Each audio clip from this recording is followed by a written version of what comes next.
నమస్తే. కాంగ్రెస్ గవర్నమెంట్ అధికారంలోకి వచ్చిన తర్వాత నోటిఫికేషన్ ఇస్తామని చెప్పేసి టైం అంతా కూడా ఎక్స్టెండ్ చేస్తున్నారు అని చెప్పేసి రీసెంట్‌గా కూడా నిరుద్యోగులు అండ్ అలాగే అశోక్ సార్ ఇట్లా అందరూ కలిసి కూడా అందరు విద్యార్థులందరూ కూడా నిరుద్యోగులందరూ కూడా కలిసి గాంధీ భవన్‌కెళ్ళి ఒక వినతి పత్రం ఇస్తాం మేము అని చెప్పేసి ఒక పిలుపునివ్వడం జరిగింది. అంతా మనం చూసినాం. ఇక గాంధీ భవన్ ఎళ్ళే క్రమంలో కంప్లీట్ కూడా ఎక్కడనక్కడ హౌస్ అరెస్ట్‌లు కావచ్చు, లేకపోతే ఎక్కడెక్కడ అరెస్ట్ చేయడం కావచ్చు అండ్ అలాగే గాంధీ భవన్ ముంగడ కంప్లీట్‌గా కూడా పోలీస్ అధికారులు ఉండి విచ్చలవిడిగా అరెస్ట్ చేసిన పరిస్థితి. అయితే అందులో ప్రధానంగా అశోక్ సార్‌ని తీసుకెళ్ళి అశోక్ సార్ పైన కేసు నమోదు చేయడం జరిగింది. అంటే ఆ రోజు నైట్ అంతా కూడా వీడియోస్‌లో అశోక్ సార్ పైన కేసు అయింది. అశోక్ సార్‌ని ఇంకా రిలీజ్ చేస్తలేరు అని చెప్పి చాలా మంది నిరుద్యోగులు కూడా వీడియోస్ తీసిన పరిస్థితి. మాట్లాడదాం అసలు ఏం జరిగింది? అసలు నిరుద్యోగ సమస్య ఎటు పోతుంది? అసలు ఏం జరుగుతుంది? అని చెప్పేసి మాట్లాడే ప్రయత్నం చేద్దాం. మనతో పాటు అశోక్ సార్ ఉన్నారు. సార్ నమస్తే సార్. సార్ ఏం జరిగింది సార్ ఆ రోజు? అసలు మీరు అంటే పిలుపునిచ్చారు అందరూ కూడా విద్యార్థులు, నిరుద్యోగులు అందరూ కూడా పిలుపునిచ్చారు. మీరు కూడా వెళ్లారు. అరెస్ట్ అవ్వడం జరిగింది. అసలు ఏం జరిగింది ఆ రోజు? అంటే వాస్తవంగా ఈ పంచాయతీ రావడానికి గల కారణం మేము చలో గాంధీ భవన్ ప్రోగ్రామ్ పెట్టడం గల కారణం ఎవరంటే అద్దంకి దయాకర్. ఎందుకంటే Addanki Dayakar city centre library బోనాల కార్యక్రమానికి వస్తే విద్యార్థులంతా మీరు నోటిఫికేషన్ ఇవ్వట్లేదు అని చెప్పేసి నిలదీశారు. నిలదీశారని చెప్పేసి అది అన్ని సోషల్ మీడియాలో వైరల్ అయితే అలాగే అసలు ఒక ఉద్యమకారుడు కూడా నువ్వు కూడా సమాధానం చెప్పలేకపోయిన ఫీలింగ్తోనే ఆయన మళ్ళీ వచ్చింది. మళ్ళీ వస్తే 700 మంది 1000 మంది విద్యార్థులు ఉన్నారు. ఆయన అద్దంకి దయాకర్ గారిని బలంగా నిలదీశారు.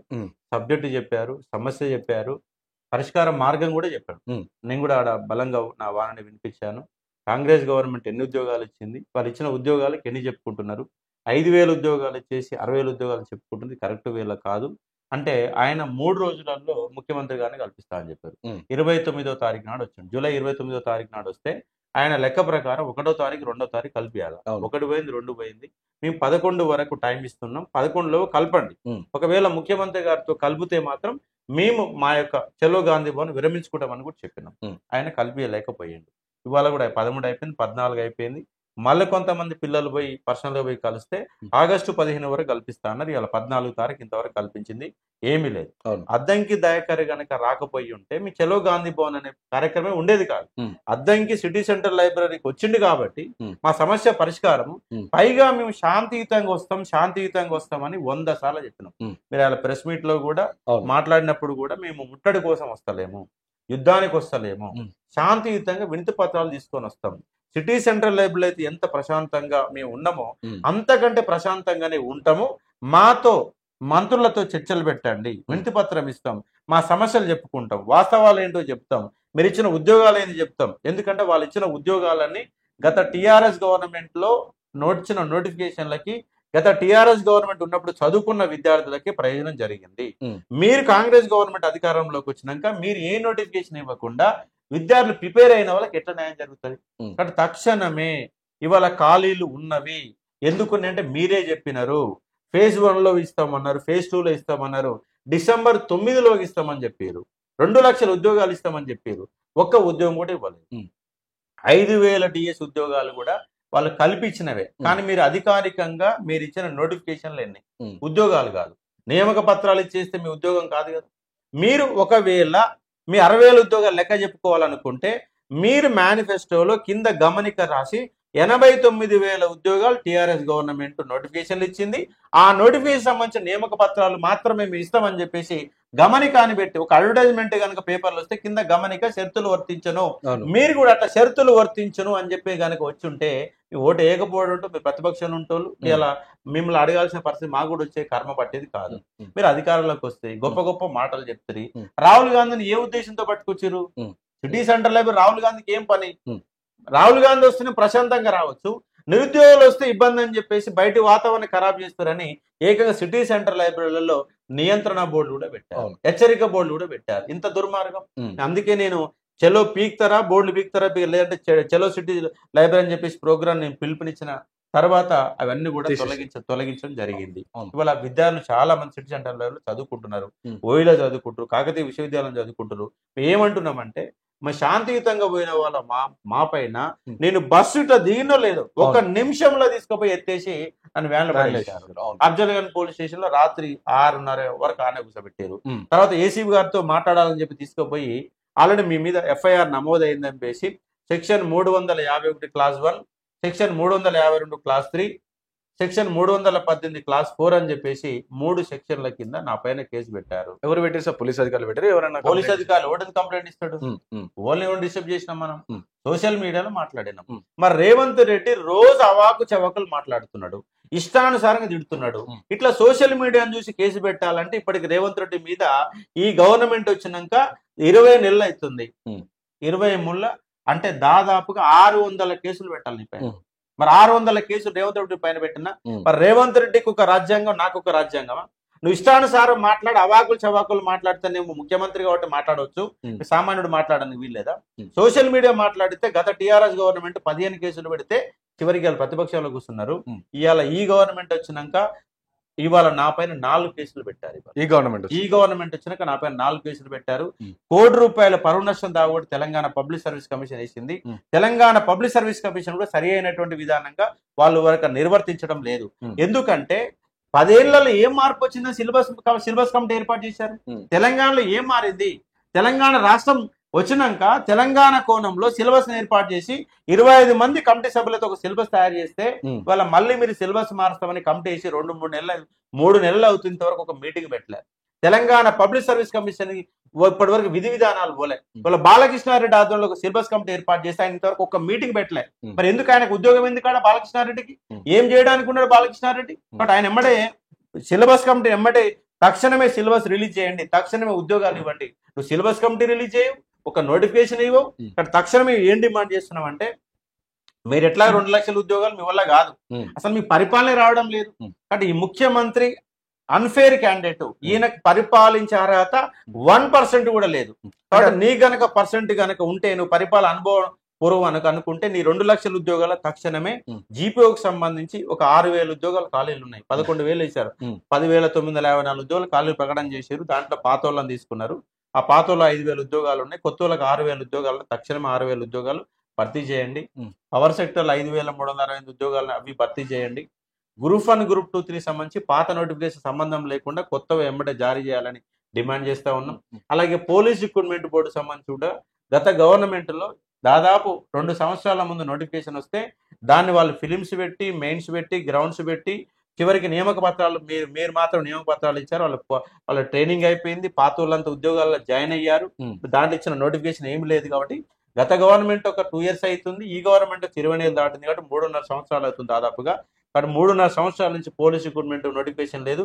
తక్షణమే వేయడానికి అవకాశం కూడా ఉంది, ఖాళీలు కూడా ఉన్నాయి. చాలా మంది రిటైర్మెంట్ అయ్యారు. కాబట్టి తక్షణమే పోలీస్ రిక్రూట్మెంట్ లో భర్తీ చేయాలా. డిప్యూటీ సర్వేర్ సంబంధించి 1000 పోస్టులు ఉన్నాయి. మీరు ఇవాళ భూభారత్ అనే కొత్త వ్యవస్థను తీసుకొచ్చారు, దానికి అవసరం ఉంది. 11 లక్షల అప్లికేషన్లు వచ్చినాయి. అవన్నీ కరెక్షన్ చేయాలంటే డిప్యూటీ సర్వేర్లు కావాలా, జీపీఓలు కావాలా. తక్షణమే ఆ ఉద్యోగాలు భర్తీ చేయాలని, గ్రూప్స్ ఉద్యోగాలు భర్తీ చేయాలని ప్రధానంగా డిమాండ్ చేస్తా ఉన్నా. లేదంటే స్థానిక సంస్థలలో గ్రామాలకు వస్తే మీ పైన చెప్పులు వేయడం గ్యారెంటీ. అరే ఏం జరిగింది సార్? అంటే పోలీస్ స్టేషన్లో వెళ్ళారు, మీరు నైట్ ఉంచారంట, అంటే ఏమని చెప్పారు దాని తర్వాత ప్రాసెస్? అంటే వాస్తవంగా జరిగింది ఏంటంటే వీళ్ళు నాకు 12వ తారీఖు నాడు మేము చలో గాంధీ భవన్ పిలిపిస్తే 11వ తారీఖు 11:30 గంటల సమయంలో నా పైన ఎఫ్ఐఆర్ నమోదు చేశారు. అంటే ఒక రోజు ముందే ఎఫ్ఐఆర్ చేశారు. ఎందుకు? ఈయన విద్యార్థులందరినీ రెచ్చగొడుతున్నాడు, చలో గాంధీ భవన్ పిలిపించారు, నన్ను కంట్రోల్ చేయాలంటే.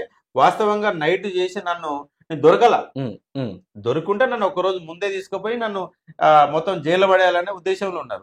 ఎట్లా వీళ్ళు అరెస్ట్ చేస్తారని చెప్పేసి 2 రోజుల ముందే నేను ఫోన్ స్విచ్ ఆఫ్ చేసి ఎవరికి ఇంట్లో, మా ఇంట్లో కూడా చెప్పాలండి, పలానా కాడ ఉంటున్నాను చెప్పేసి మా మేడం కూడా చెప్పాలండి. ఎందుకంటే చెప్తే ఆమె కూడా ఇబ్బంది పెడతారు. ఊకొచ్చి న్యూసెన్స్, నాకేదో న్యూసెన్స్ వచ్చాయని చెప్పేసి ఆమె అడ్రస్ చెప్పే అవకాశం ఉంది. కాబట్టి ఇంట్లో కూడా వాళ్ళు చెప్పాలి. నేను ఆడిపోయాను 2 days మొత్తం కూడా అయితే కరెక్ట్ గా నేను గాంధీ భవన్ కాడికి వచ్చాను. అరెస్ట్ చేశారు. విత్ ఇన్ నేను బస్సు దిగిందో లేదు, ఎందుకంటే అందరు గుర్తుపట్టారు కాబట్టి ఎమ్మటే కనీసం గాంధీ వైపు అవతల వైపు పోకముందే అరెస్ట్ చేశారు. తీసుకుపోయి అఫ్జల్ గంజ్ పోలీస్ స్టేషన్ లో సాయంత్రం 6:30 దాకా కూర్చోబెట్టారు. ఏసీబీ గారు పిలుస్తారు అని చెప్పినారు. పోయినారు. ఏసీబీ గారు మీతో మాట్లాడతారట, కొత్త ఏసీబీ వచ్చి మీతో పరిచయం చేసుకుంటారని చెప్పినారు. ఆయన ఆల్రెడీ చెప్పిన, మీరు ఎఫ్ఐఆర్ చేస్తే చేసిరని చెప్పండి, మళ్ళీ ఇలాంటి మాటలు ఏం చెప్తారని చెప్పేసి ఆల్రెడీ డిఐ గారు కానిస్టేబుల్ వస్తే నేను క్లియర్ చెప్పిన, మీరు ఎట్లా ఎఫ్ఐఆర్ అయితే చేసి ఉంటారు, నాకు నన్ను తీసుకుపోతున్నట్టే ఎఫ్ఐఆర్ చేసిరని చెప్పేసి బరాబర్ చెప్పిన. పోగానే ఉన్న విషయం సిఐ గారు మీ పైన కేసు అయిందని చెప్పారు. ఆమె ఎట్లా కేసు పెట్టారని చెప్పేసి కంపల్సరీ మీకు కోఆపరేట్ చేయాల్సిందంటే తీసుకాను.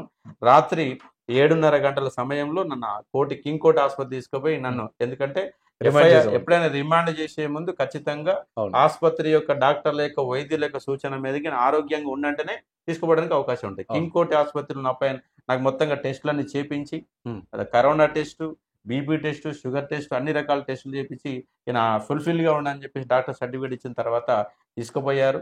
పైగా రాత్రిపూట కాబట్టి ఎక్కడ జడ్జి అందుబాటులో ఉండరు కాబట్టి ఈ యొక్క బేగం బజార్ ఏపీఎస్ కి ఏ స్టేషన్ పరిధిలో అయితే ఏ కోర్టు పరిధిలో అంటే 17th కోర్టు పరిధిలో వస్తుంది. ఆ 17th కోర్టు సంబంధించిన జడ్జి ముందు ఆ జడ్జి గారు కూడా ఇక్కడ ఎల్బీ నగర్ ఈతలు ఉంటారు. దాదాపుగా బేగం బజార్ కాడికి దాదాపు 15 కిలోమీటర్లు. ఆ 15 కిలోమీటర్ రావడానికి ఒక గంట సేపు పైన పడింది. ఎందుకంటే సాయంత్రం పూట ఫుల్ ట్రాఫిక్ ఉంటుంది. తీసుకుపోయి 10:30 సమయంలో జడ్జి ముందు నన్ను ప్రవేశపెట్టారు. ప్రవేశపెడితే నేను క్లారిటీ చెప్పిన దీంట్లో నేను చేసే తప్పేం లేదు. ఇవాళ రాష్ట్రంలో 30 లక్షల మంది నిరుద్యోగులు ఉంటారు. ఈ 30 లక్షల మంది నిరుద్యోగులకు సంబంధించి ఏ ప్రణాళిక కూడా ప్రభుత్వం కాడ లేదు. పైగా ఎన్నికల మేనిఫెస్టో 2 లక్షల ఉద్యోగాలు ఇస్తాను చాలా క్లారిటీగా స్పష్టంగా చెప్పారు. అమలు చేయడం లేదు. నేను ఇవాళ కొట్లాడతలేను మేడం. గత 10 సంవత్సరాలుగా నేను నిరుద్యోగుల తరపున కొట్లాడుతున్నా. నేను కొట్లాడమే తప్పంటే నేను మానేసుకుంటా. నేను ఇవాళ ఒక ఫ్యాకల్టీగా నేను పాఠం చెప్తానే ఉన్నా.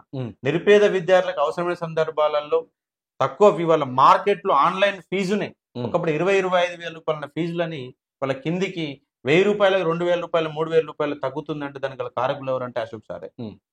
పైన ఉన్నటువంటి ఫీజులు మొత్తం కూడా కింది తీసుకొచ్చాను. ఇవాళ నేను కొట్లాడుతున్నా. మరి కొట్లాడకపోతే ఎవరు కొట్లాడాలి? ఎవరో ఒకరైతే కొట్లాడాలి కదా. నిరుద్యోగులకు సంబంధించినటువంటి రైతులకు సంబంధించిన రైతు నాయకులు ఉన్నారు. అందుకు సంబంధించిన నాయకులు ఉన్నప్పుడు నిరుద్యోగులు అయితే కొట్లాడాలి కదా. నా వంతు బాధ్యతగా నాకు ఇచ్చినటువంటి ఒక పౌరుడిగా బాధ్యతగా నేను కొట్లాడాల్సిన అవసరం ఉంది. నాకు కూడా ఉద్యమాన్ని వదిలిపెట్టి పారిపోవాలనిపిస్తుంది. పారిపోవాలనే సంఘర్షణ, మానసిక సంఘర్షణ కూడా ఎదురవుతున్నాను. అటు పారిపోవాలన్నా ఉద్యమం చేయాలన్నా మళ్ళీ వెనకపోతే మాట్లాడగలిగే శక్తి ఉండి కూడా మాట్లాడకపోవడం కూడా తప్పిదం అయితే ఖచ్చితంగా నేను మాట్లాడాల్సిన అవసరం ఉంది మేడం. ఏం తప్పు చేయలేదు. మీరు శాంతి భద్రతలను కూడా మీరు పరిగణలో తీసుకోవాలి కదంటే నేను ఎక్కడ కూడా మీరు శాంతియుతంగానే వినతి పత్రాలు ఇస్తామని చెప్పేసి వాళ్ళే భయపడి 1000 మంది పోలీసులు తీసుకున్నారు. దీంట్లో నా తప్పు ఎక్కడ కూడా లేదు. ఫైనల్ గా మీరు డిసిషన్ మేడం అని చెప్పేసి నేను క్లారిటీగా ఒక 5 నిమిషాలు నా వాదన, ఎందుకంటే లాయర్ కూడా ఏం పెట్టుకోవాలి.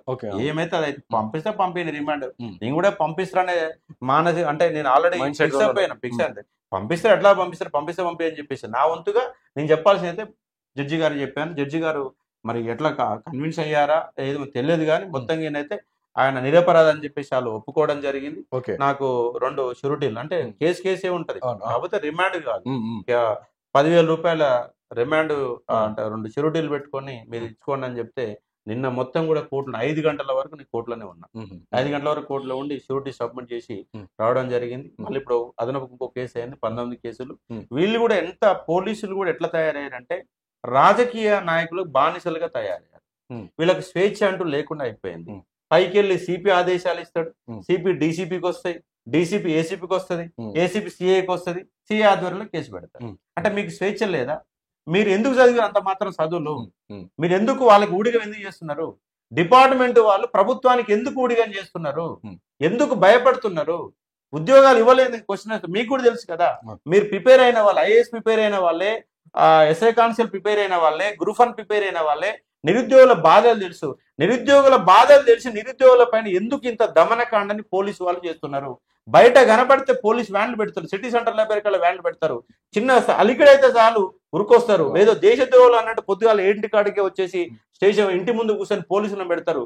దొరికితే పట్టుకొని పోతారు, గుంజుకపోతారు, అంగీలు జింపే పైతే నిన్న మొత్తం నా షర్ట్ మొత్తం కూడా చిల్లిపోవడం జరిగింది.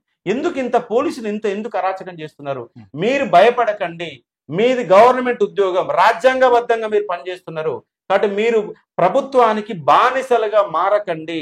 మీకు ఫ్యామిలీస్ ఉన్నాయి. మీరు కష్టపడి నిజాయితీగా ఉద్యోగాలు కొట్టిన వాళ్ళు పోలీస్ డిపార్ట్మెంట్ వాళ్ళు. మీరు ప్రభుత్వాలకు లొంగిపోవాల్సిన అవసరం లేదు.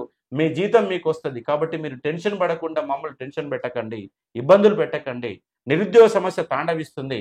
నిజంగా మీరు ఐఏఎస్ ఆఫీసర్లు, ఐపీఎస్ ఆఫీసర్లు అయితే నిరుద్యోగ సమస్య పరిష్కారం కనుగొనండి. ఎందుకంటే గొప్ప చదువులు చదివి వచ్చారు కదా, ఒక ఎస్పీ స్థాయిలో ఉన్నారు కదా. ఎస్పీ స్థాయిలో ఉండి నిరుద్యోగ సమస్య మూలాలు ఎక్కడ ఉన్నాయి, ఎడ్యుకేషన్ సిస్టంలో ఎక్కడ లోపం ఉన్నది, ఎందుకు బీటెక్ ఎంటెక్ చేయనివాడు ఎందుకు పనికి రాకుండా పోతుండు, ఒక లెటర్ రాసే స్థాయిలో కూడా ఎందుకు ఉండడం లేదు, ఎందుకు బీటెక్ స్థాయిలో ఎందుకు అడ్డుకోలేకపోతున్నారు, ఎందుకు అధికారులు ఎంక్వైరీ చేయడం లేదు, ఎందుకు కాలేజ్ రాని వాడికి అటెండెన్స్ ఎందుకు ఇస్తున్నారు, అటెండెన్స్ ఇచ్చేసి చివరికి ఎగ్జామ్ రాసుకొని ఒక్క రోజులో ఎగ్జామ్ రాసి పాస్ అయితే వాడు రోడ్డు మీదకి వచ్చినాక ఏం చేయగలుగుతాడో, టెక్నికల్ స్కిల్స్ ఉండడం లేదు, లెటర్ రాసే ఈ లాంగ్వేజ్ స్కిల్స్ ఉండడం లేదు, ఖచ్చితంగా ఇవాళ బీటెక్ పాస్ అయిన ప్రతి విద్యార్థికి ఇవాళ స్కిల్ డెవలప్మెంట్ ప్రోగ్రాములు పెట్టాలా, ప్రతి జిల్లాకు ఒక స్కిల్ డెవలప్మెంట్ ప్రోగ్రామ్ పెట్టండి. ఇవాళ 6,800 కోట్ల రూపాయలు ఫ్రీ బస్ కోసం కేటాయించండి. నేనేమంటున్నా, ఒక 3,000 రూపాయల కోట్లు జిల్లాకు ఒక 100 కోట్ల రూపాయలు కనుక ఖర్చు పెడితే ఒక 5 సంవత్సరాలకు సంబంధించిన స్కిల్ డెవలప్మెంట్ విత్ స్కాలర్షిప్లతో ఆ విద్యార్థిని జాయిన్ చేసుకుని 3,000 రూపాయలు స్కాలర్షిప్ ఇచ్చి నైట్ మార్నింగ్ 8 నుంచి రాత్రి 8 గంటల వరకు కూర్చోబెట్టుకొని బలవంతంగా స్కిల్స్ నేర్పియండి, లాంగ్వేజ్ స్కిల్స్ నేర్పియండి. వాడు పనికొచ్చే ప్రయోజకుడు అవుతాడు. ఇవాళ హైదరాబాదులో ఉద్యోగాలు ఇవాళ కొన్ని లక్షల ఉద్యోగాలు ఉన్నాయి, కానీ నా తెలంగాణ బిడ్డకి ఎవరికి ఉద్యోగం లేదు. ఇక్కడ సాఫ్ట్వేర్ రంగంలో తెలంగాణ బిడ్డకు లేదు. కింది స్థాయిలో ప్లంబర్ లాంటి ఉద్యోగాలు మొత్తము బీహార్, ఒరిస్సా, రాజస్థాన్ లాంటి ఉత్తరప్రదేశ్ లాంటి వాళ్ళు చేస్తున్నారు. మార్వాడీలో వ్యాపారం చేస్తున్నారు. సాఫ్ట్వేర్ ఉద్యోగులు ఆంధ్రోలు చేసుకుంటున్నారు. రోడ్ల మీద కొబ్బరి బండాలేమో ఆంధ్రోలు అమ్ముకుంటున్నారు. ఇవాళ తెలంగాణ మొత్తం కూడా హైదరాబాద్ మొత్తం నాన్ లోకల్ కబ్జాలో ఉంది. ఈ పాలకులేమో జిల్లాలలో ఉన్నటువంటి వాళ్లకు ఫ్రీ స్కీములు పెట్టి అధికారంలో రావడం లక్ష్యంగా పనిచేస్తుంది తప్ప రాష్ట్ర భవిష్యత్తు గురించి, రాష్ట్ర విద్యార్థుల భవిష్యత్తు గురించి, రాష్ట్ర నిరుద్యోగుల భవిష్యత్తు గురించి ఎక్కడన్నా వీళ్ళు ఆలోచన చేస్తారంటే చేయడం లేదు. పనికి మాలిన వాళ్ళు ఎమ్మెల్యేలు వాళ్ళ అసెంబ్లీకి వచ్చేసి కనీస సబ్జెక్టు పైన సోయి లేకుండా నిద్రపోయేటటువంటి ఎమ్మెల్యేలు అసెంబ్లీకి ఎన్నికైన సందర్భం, ఒక దగులుబాజీలు, ఒక రియల్ ఎస్టేట్ వ్యాపారులు డబ్బులు ఎవడైతే ఖర్చు పెట్టగలిగితే వాడు ఎమ్మెల్యే అవుతున్న ఒక సందర్భం. అందరూ అనట్లేదు, 119 మంది అట్లే ఉంటారంటే అలా కూడా మేధావులు ఉంటారు. కానీ ఆ మేధావులకు మాట్లాడే అవకాశం లేదు. ఏమి చదువు రానటువంటి, ఎలాంటి పరిపాలన అవగాహన లేనట్టు ఒక ముఖ్యమంత్రి సింహాసనం పైన కూర్చోబెడితే రాష్ట్ర భవిష్యత్తు అంధకారమయ్యే పరిస్థితి ఉంది. కాబట్టి వారిని నిరుద్యోగ వ్యవస్థ గురించి మాట్లాడుతున్నా కాబట్టి ఇవన్నీ అంశాలు పక్కన పెడితే మాకు తక్షణమే ఒక జీపీఓ నోటిఫికేషన్, తక్షణమే ఒక గ్రూప్ 2-3 నోటిఫికేషన్, తక్షణమే పవర్ సెక్టర్ లో నోటిఫికేషన్, తక్షణమే పోలీస్ రిక్రూట్మెంట్, డిప్యూటీ సర్వేర్ లాంటి ఉద్యోగాలు ఇవ్వాలని చెప్పేసి ప్రధానంగా నేను డిమాండ్ చేస్తా ఉన్నాను. అశోక్ సార్ ఎన్ని కేసులు పెట్టుకోండి, మీకు శాతనైతే పీడీ యాక్ట్ పెట్టుకోండి. నేను అంతగా మీకు సంఘ విద్రోహ శక్తి కనబడితే ఎన్కౌంటర్ చేయండి, ఎన్కౌంటర్ చేసుకోండి. నేను దానికి కూడా నేను రెడీగా ఉన్నా. ఎందుకంటే అన్ని వదిలిపెట్టాను. ఏం చేసుకుంటారో చేసుకోండి, నా ఉద్యమం మాత్రం ఆగదు. ఎవరు ఎన్ని ఇబ్బందులు పెట్టినా, ఎన్ని కిరికిర్లు పెట్టినా అశోక్ సార్ ఉద్యమ ప్రస్థానం ఆపే ప్రసక్తి లేదు. ఒక ఫ్యాకల్టీగా నేను పాఠం చెప్తా. నిరుద్యోగుల సమస్య వచ్చినప్పుడు ముందుగాల ఉండి నాయకత్వం ఖచ్చితంగా వహిస్తా, కొట్లాడుతా, బరాబరి రోడ్డు మీద నిలబడతా, బరాబరి కొట్లాడుతా. మీరు కేసులు పెట్టుకుంటారా, ఏ రిమాండ్ చేసుకుంటారా, పీడియాక్లు పెట్టుకుంటారా, జైలు పంపిస్తారా, ఏడుకన్నా పంపండి. నేను నిరుద్యోగుల తరఫున మాట్లాడడం మాత్రం అశోక్ సార్ ఆపడు. నిరుద్యోగ కొట్లాడితే బరాబరు ముందర ఉండే ఒక విద్యార్థుల కంటే ఒక అడుగు ముందుండే కొట్లాడుతుంది తప్ప వెనకడుగు వేసే ప్రసక్తి లేదన్న అంశాన్ని అర్థం చేసుకోండి. సో ఫైనల్ గా సార్ ఒక్కటి చెప్పండి, అంటే ఇప్పుడు కూడా నిరుద్యోగి అంశం రాగానే సో అశోక్ సార్ ఎందుకు ముందుకు వస్తున్నారు అంటే కాంగ్రెస్ పార్టీ నాయకులు అడుగుతున్న ప్రశ్న, అంటే వాళ్ళకి అడిగినప్పుడు వాళ్ళు చెప్తాను. సో మెయిన్ గా అశోక్ సార్ ఎందుకు వస్తున్నారంటే అశోక్ సార్కి ఒక ఇన్స్టిట్యూట్ ఉంది. సో నిరుద్యోగుల ప్రస్తావన తీసుకొస్తే కాంగ్రెస్ గవర్నమెంట్ నోటిఫికేషన్ ఇస్తే సో విద్యార్థులందరూ వస్తారు. సో దానివల్ల అశోక్ సార్ కోచింగ్ సెంటర్ లో జాయిన్ అవుతారు విద్యార్థులు. సో అందుకని ఆయన స్వలాభం కోసం ఇదంతా నిరుద్యోగులని ముసుగు పెట్టుకుని నడిపిస్తున్నారు అని పదే కాంగ్రెస్ పార్టీకి సంబంధించిన నాయకులు చెప్తారు. ఏమంటారు సార్ దీనిపై? కాంగ్రెస్ నాయకులు బౌన్సర్లు మాట్లాడతారు ఈ మాట. ఒక నోటిఫికేషన్ అశోక్ సార్ ఇన్స్టిట్యూట్ ఒక్కటే ఏం లేదు కదా, రాష్ట్రంలో 100 ఇన్స్టిట్యూట్ ఉన్నాయి. అశోక్ సార్ ఇన్స్టిట్యూట్ బాగుపడుతున్న పాటు 100 ఇన్స్టిట్యూట్ బాగుపడతాయి కదా. అశోక్ సారు ఫ్యాకల్టీ కాకముందే ఉద్యమకారుడు, తెలంగాణ ఉద్యమంలో పాల్గొన్న వ్యక్తి. నేను బీఈడి 2003లో చేసిన.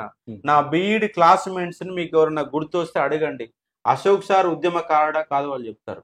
2003లోనే బరాబర్ రోడ్డు మీద నిలబడి కొట్లాడి 5,000 రూపాయల ఫీజు డిమాండ్ చేస్తే 800 రూపాయల ఫీజు 2003లో కట్టించిన. 2003లో అంటే 5,000 రూపాయలు అంటే అరెకరం భూమి. వాళ్ళ 50,000తో సమానం. అలాంటి అయ్యాల 2003లోనే కొట్లాడిన, డిగ్రీ స్థాయిలో కొట్లాడిన. మా ఊర్లో పోయి అడగండి, అశోక్ సార్ అనే వ్యక్తి నిజాయితీ పరుడా, కొట్లాడుతాడా, ప్రశ్నించడా? నా ఊర్లో పోయి, నా సొంత ఊర్లో పోయి ఏ వ్యక్తి నన్ను అడగండి అశోక్ సార్ ఎలాంటి వాడో వాళ్ళు చెప్తారు. కాబట్టి అశోక్ సార్ ఉద్యమకారుడు.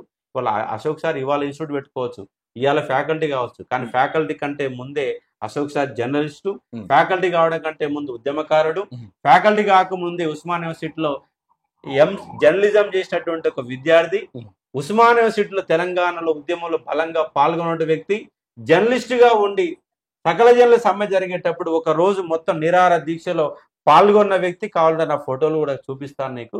నేను నా యొక్క ఉద్యమ ప్రస్థానం, నేను ఇంటర్మీడియట్ ఫస్ట్ ఇయర్ లో ఉన్నప్పుడే జన్మభూమి కార్యక్రమంలో అధికారులు సరిగా పనిచేస్తలేరని ఇంటర్మీడియట్ ఫస్ట్ ఇయర్ లోనే మా ఊళ్ళ ప్రోగ్రామ్ లోనే మైక్ లాక్కొని మరి అధికారులను ప్రశ్నించినటువంటి సందర్భం నాకున్నది, నా ఊర్లో అడుగు, నా క్లాస్మేట్ అడుగు, అశోక్ సార్ అనేవాడు ఎవడు, ఏం చేస్తారని చెప్పి తెలుసుకునే ప్రయత్నం చేయండి. ఇష్టానుసారంగా మీకు అధికారంలో ఉన్నాం కాదని చెప్పేసి అశోక్ సార్ మాట్లాడుతుంది కాబట్టి బురద జల్లే ప్రయత్నం చేస్తే ఆ బురద అశోక్ సార్కి అంటదు. నిరుద్యోగులు ఖచ్చితంగా నిరుద్యోగులు తెలుసు అశోక్ సార్ ఏంటో తెలుసు. నిజంగా కొట్లాడతాడా? నేను ఉద్యమం చేసేటప్పుడు ఏ సందర్భంలోనైనా నా ఇన్స్టిట్యూట్ గురించి కానీ, నా ఇన్స్టిట్యూట్ లో జాయిన్ కమ్మని చెప్పి కానీ ఏ ఒక్క రోజు అని చెప్పినా, ఇవాళ కొన్ని ప్రతి ఇన్స్టిట్యూట్ కూడా ఇవాళ లాస్ లో నడుపుతా ఉన్నారు.